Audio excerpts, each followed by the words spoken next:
Patou est devant le miroir. Il se déplace en observant toujours la position de son image par rapport à lui-même.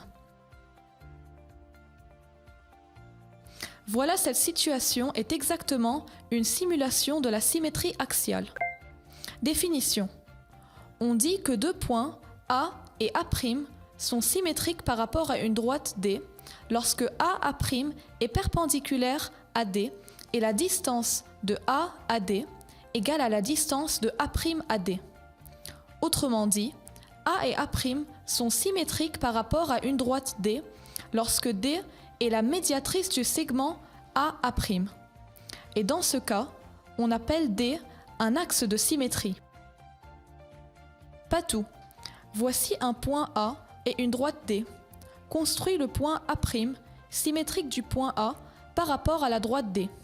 On mène la perpendiculaire. On la prolonge de l'autre côté d'une longueur égale et voici le point A'. Prenons maintenant deux points A et A' symétriques par rapport à une droite D. Quand A se déplace, quelle que soit la trajectoire de A, on voit que le point A' décrit aussi une figure homologue à celle qui est décrite par A.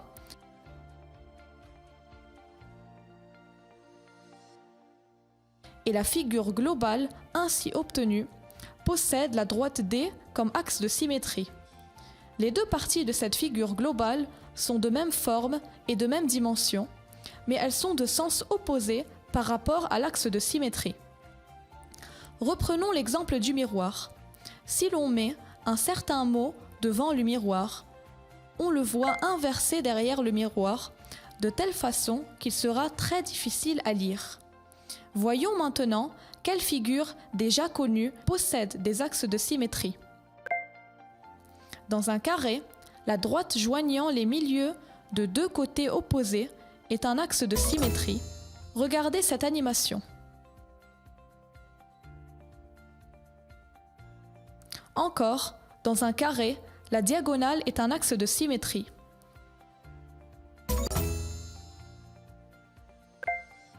Dans un losange, la diagonale est un axe de symétrie.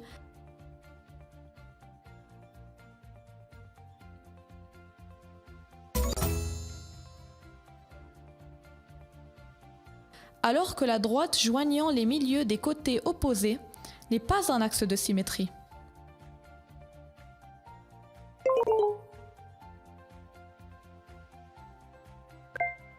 Pour un rectangle, la droite joignant les milieux des côtés opposés est aussi un axe de symétrie.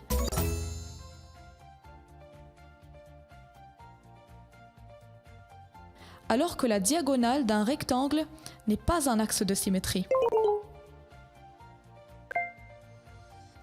Pour un disque ou bien un cercle, chaque diamètre est un axe de symétrie.